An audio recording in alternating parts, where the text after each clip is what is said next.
Good afternoon. Welcome to Midcap Radar. I'm Sonal Bhutra. With me is Vivek Iyer as always. And the big news today, of course, is the fact that Nifty has hit a record high. We have the Midcap index at a record high across all the major indices. It's a sea of green. So really nothing to complain for today, at least. Bulls can heave a sigh of relief. You're absolutely right. Nothing to complain, a lot to cheer, in fact. And, it's at a record high. In fact, we'll put out some data as far as the Midcap index is concerned. Rally is quite breathtaking. But lots lined up on the show, so let's start with the headlines first. Market scale fresh peak in afternoon trade. Nifty rises about 22,800 for the first time ever.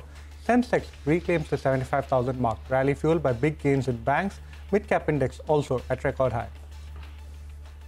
Lupin slides over fears of new competition in a key drug. This after US-based Amphastar gets FDA approval for albuterol sulfate, which is used to prevent and treat difficulty breathing, wheezing and shortness of breath. GMM Pfaudler under pressure after the company's revenue declined 14% on a year-on-year basis. The management says the international business and Indian market face some pricing pressure.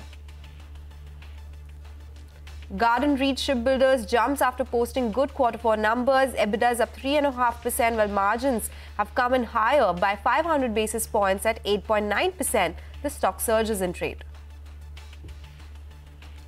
Q4 numbers boost PG Electroplast. The company reports revenue growth of 27%, while margins rise from 9.1% to 10.8%. The stock surges in the trading session. Okay, all right. So, the fear was that maybe after touching those record high levels, the Nifty would retrace from those levels, but it has actually built on to those levels. So right now, we are comfortably above the 28,800 mark, and right now at that 22,850 mark, actually, the mid-caps are doing well, 0.4% higher. And in a market like this, we can say that mid-caps are actually underperforming, despite that 0.4% of a gain that we are seeing. Bank Nifty is a star today, 800 points higher on the Bank Nifty. PSU Banking Index, that's the top gainer, and it's the banking space that continues to do very well. Pharma, CPSE, metal, FMCG and energy, these have come in for some profit booking. But again, there's nothing that bulls can complain about. Right. And, we've been highlighting for quite some time, about how the banking underperformance was something that was a bit of a worry. Today, that's, come out. The market's gone ahead and scale a fresh record high. In today's trading session, in fact, if you look at the mid-cap and the broader end of the market, there appears to be a slight underperformance.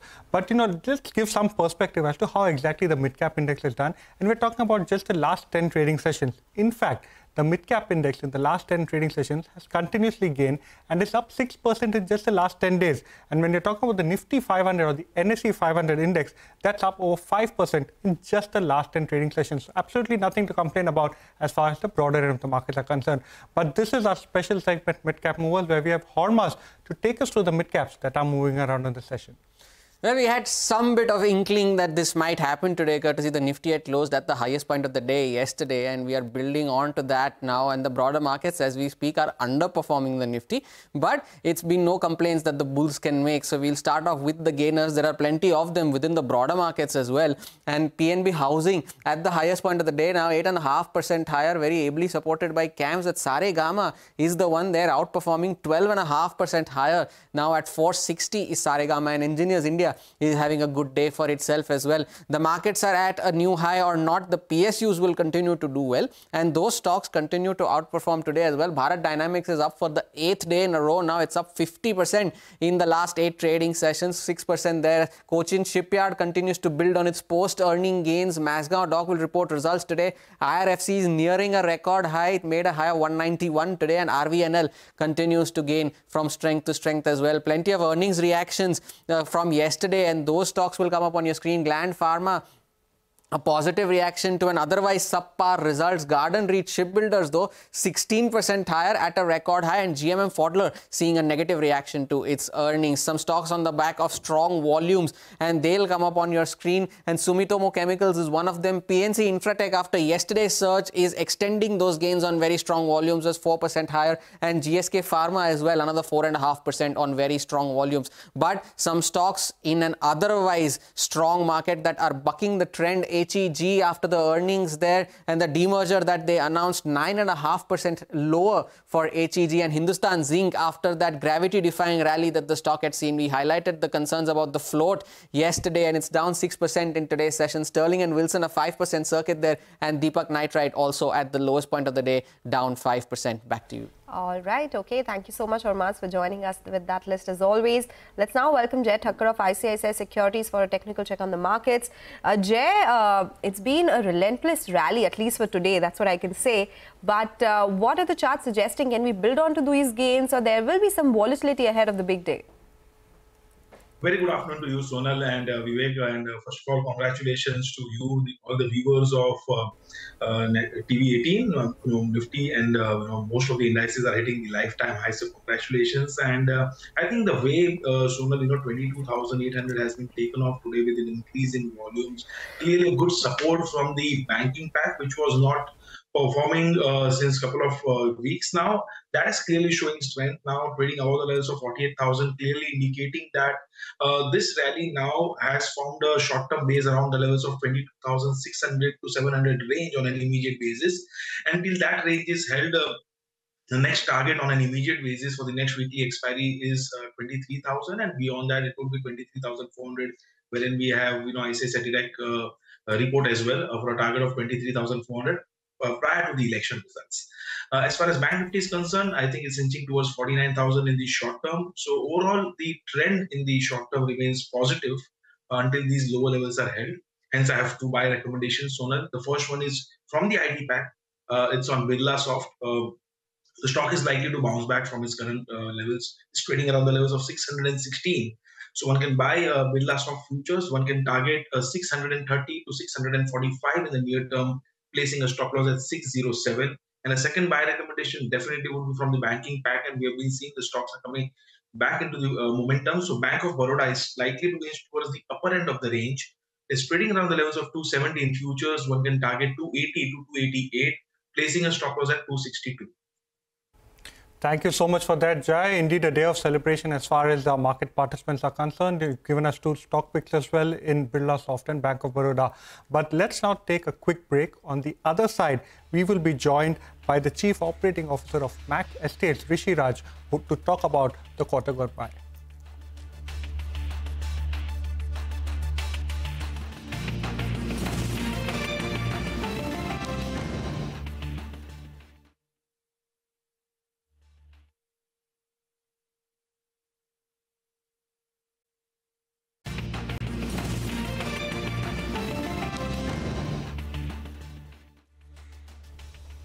Welcome back. You're still tuned into Midcap Radar, where we have been talking about earnings, and we are towards the fag end of the earnings season as well.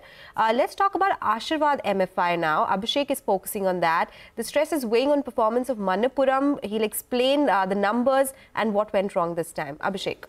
Well, it seems like MFI sector is witnessing pain. We are seeing across lenders that MFI portfolio is showing pain, and Ashirvad Microfinance over there also stress has weighed on the performance of Q4 FY24. So NII growth is about 8.7% YOY and about 3.2% sequentially. The other income is down 44% YOY and 28.7% sequentially. Provisions have risen massively by 165.7% YOY and about 34.5% sequentially. So that's weighed on the bottom line. That PAT has actually grown up by just 1.15% YOY, and it has declined around 20% sequentially. If you take a look at the asset quality, gross NPA ratio has increased massively to 3.75% versus 2.78% in the previous quarter. Net NPA ratio has also increased to 1.71% when compared to 1.34% in the previous quarter. Now, on balance sheet, loan growth shows that there has been a loan growth of 18.8% on a YOY basis. Back to you. Thank you so much, Abhishek, for that. In fact, even Morgan Stanley has taken note of this particular miss as far as Ashirvad is concerned, saying that the company has missed the PAT estimate by almost 25% to what they were anticipating. But the next stock on the radar is GMM Pfaudler. The stock slumps on the back of its fourth quarter numbers. Vamakshi is here with the earnings fine print. Well, absolutely. A weak set of numbers coming in from GMM Pfaudler. Revenue is seeing a decline of almost 14% YOY, and this is largely being driven by a 9% decline in their overseas business. There is even a sharper fall seen in their domestic business. The domestic business was down almost 27%. But the operational performance for the company actually saw an improvement. Gross profit margins have improved by almost 686 basis points, and this improvement is largely being led by a decline of almost 28% as far as the operating expenses for the company is concerned. They also witnessed a 32% decline in cost of raw materials, which actually aided the gross margins. The EBITDA margins also improved by around 135 basis points, and this was largely being led by the overseas business improvement. Order intake was up almost 8.7% for the quarter, but for the entire year, order intake actually dipped by 11%. Resultantly, we also saw a nearly 22% dip as far as the order backlog is concerned. The management has also given a guidance for FY25.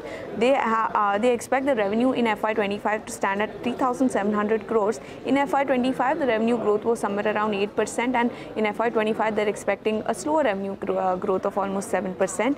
EBITDA is also seen at 630 crores, but they're expecting an improvement in their ROCE to 25%. The management also sounded quite cautious in their commentary as well. They highlighted that the international business was facing some pricing pressure. The Indian market also saw pricing pressure, and this was significant as compared to the overseas business, especially in the glass line business due to intense competition. So overall, a weak set of numbers. There are some concerns around pricing as highlighted by the management, and as a result, we're seeing the stock decline in trade today. Okay, all right. Thank you for that, Vamakshi. But stay on. The other stock that you're focusing on is Saregama. It's rallying over 11%. It's a good quarter this time around. Well, a good quarter for Saregama indeed. We're seeing a revenue uptick of almost 29% come in for the counter. In fact, revenue, EBITDA as well as profit for the company are at a multi-quarter high. The highest revenue growth was seen in the music business as well. We're seeing a 27% jump in the music business. And in fact, the revenues generated from the artist management vertical is also aiding the revenue growth of nearly 20%. The EBITDA margins have improved for the company, coming in at 26.6%. This is an improvement of almost 250 basis points, and this improvement is largely being led by the music division, which saw an improvement of almost 740 basis points on an EBIT level. The net profit has also seen a sharp jump of almost 23%. So overall, it does seem like the company has come out with a good quarter, and as a result, we're actually seeing the biggest intraday gain on this counter since March 21st, 2023. Thank you so much for that, Vamakshi. Stock surging on the back of those set of good results. But let's now slip into a short break. But as we promised, when we return, we will be joined by Rishi Raj, the Chief Operating Officer of Max Estates, to discuss the quarter gone by. Stay tuned.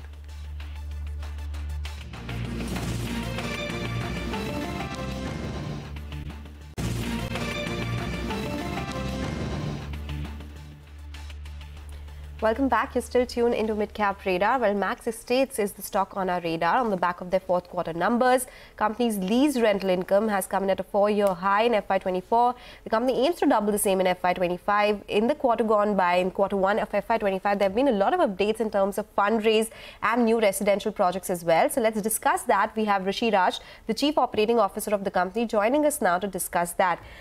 Good afternoon. Thank you so much for joining us. Well, can you give us a sense of the residential bookings in quarter 4 and FY24? Because you've given targets of 4,000 crore rupees in FY25. But what was it like in quarter 4? And is that something that you can continue to do in quarter 1 of FY25? Or you think things will improve from here on? Good afternoon. Thank you for having me in your show. Just to recap for your audience, we at Max Estates are in Delhi NCR in premium commercial and residential. As far as your question for residential is concerned, in FY24, we successfully launched our first residential project in Delhi NCR in Noida called Estate 128. And there we booked 1,800 crore in FY24. At an average price realization of 18,000 rupees per square foot, which was unprecedented for market like Noida. So that's FY24. We have built a residential portfolio, and we have added in our residential portfolio 2 more projects in Gurgaon. One is a joint development that we did last year on 12 acres of land on Dwarka Expressway, a very prime location, well connected with Gurgaon and Delhi. Our approvals are on track, and we will be launching it in July of this particular calendar year. For that, our guidance to the market in terms of booking value is 4,000 crores. Just to add to that, we have added another 18 acres of land in Gurgaon, contiguous to this 12 acres of land, again on a joint development route to keep expansion in a relatively capital light way. That 18 acres gives us another 4 million square foot. And the gross development value of that, the potential of that is 9,000 crore plus, which we plan to launch in the subsequent 2 years, in 26 and 27. So in summary, the total booking value potential of our residential portfolio today as we stand is approximately 15,000 crores, of which 1,800 crores for our Noida project is already booked, which is under construction now. Right, Mr. Raj. So 1,800 crore in FY24. FY25, you've given a guidance of 4,000 crore. Now, 4,000 crore, now you also said that this is in a joint development. So what would be your share in this? The other part of the question is, there's this particular project, Estate 360. Have you factored that in as far as the guidance is concerned? When do you expect to launch it? So as far as when you say Estate 360, this is the project that we are going to launch in July of this year on 12 acres of land on Dwarka Expressway. The guidance of 4,000 crore includes the share of landowner. The revenue share is roughly 1/3, 2/3. 1/3 belongs to the landowner. Okay, so 2/3 will be for Max Estates. Yes, please go ahead. 2/3 will be for Max Estates. And the new acquisition that we announced over last couple of weeks, which is an addition of 18 acres over 12 acres in Dwarka Expressway, on Dwarka Expressway in Gurugram, that has an additional GDV potential of 9,000 crore plus. Yes, that is something that you have informed to the exchanges as well. Mr. Raj, I wanted to understand the fundraise in that context, because that was another event that the street seemed to like. Will all of that fund be used in the residential projects that you've spoken about, or some of it will go to commercial as well? Over how much time period will you be utilizing those 400 crore rupees? Yes. So let me just share with the audience about this fundraise. This is from New York Life. New York Life, which is a leading insurance player from US, has been a strategic partner in real estate business since we started our real estate business back in 2016-17. They are 24% shareholder in the Listco, and they are 49% joint venture partner in our commercial office platform.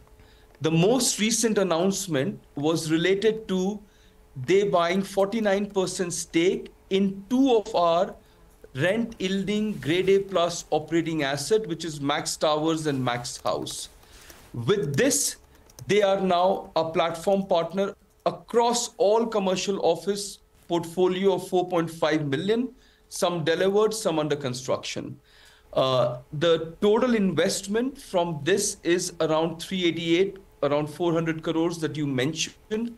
And this will be one of the many sources that we will be using as a growth capital to fund our growth moving forward, both residential and also in future commercial. The 400 crore that we are talking about will be used in the residential growth opportunity that we are planning over and above what we have already announced, which is the 18 acres. Over and above that, we will be using this 400 crores in the coming months. Yes, Mr. Raj, we got that. We also want to ask you about the lease rentals and, what is the kind of income revenue stream that you're seeing from that particular vertical. Total lease area of close to 0.91 million square feet, with lease rentals of close to 66 crore. FY25, how will that number pan out? Number two, you have a partner on board as far as the commercial assets are concerned.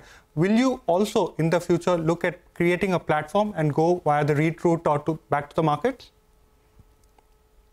Yes. So first, coming on the lease rental income, in FY25, we are expecting lease rental from our operational assets to be in the tune of 120-125 crores. But I would also like to share with your audience that when you look at 4 to 4.5 million square foot of portfolio that we have on the commercial office front, 3 delivered, 2 under construction, 1 in Gurgaon, 1 in Noida, the total annuity income potential at 100% occupancy is in the tune of 450 to 500 crores. So that will be by when, Mr. Raj? 450 to 500 crore rupees? By FY29. By FY29. Okay. And right now, what is the split between residential? Yes. And right now, what is the split between your overall portfolio between residential and commercial? So now we have 12 million square foot of total portfolio, of which delivered and under construction commercial is 4 to 4.5 million. Rest, including the new acquisition of 4.4 million square foot of residential that we announced, is 7.5 million square foot. And coming back to the question on how are we thinking of partnerships on the residential front, we are very open for all 3 models: outright purchase, joint development route, and we are also open to bring in New York Life kind of a partner for co-investment in a residential portfolio moving forward. If I could just quickly interrupt you, any plans for a REIT? I think we just missed that. Not yet. It will be one of the many exit strategies that will be available for us for our commercial portfolio. Today, our focus is to build a scalable commercial office portfolio. As I mentioned, 4.5 is what we have. We will continue to build, and at the right point in time, decide for the exit at a portfolio level through multiple choices that we may have at that point. Thank you. Thank you so much for your time, Mr. Raj. Explain to us very clearly, how you expect FY25 to pan out. But we've run out of time, for this particular interaction. We'll have you once again post the Q2 results. But that's all the time we have on this edition of Midcap Radar, Mutual Fund Corner, when we return.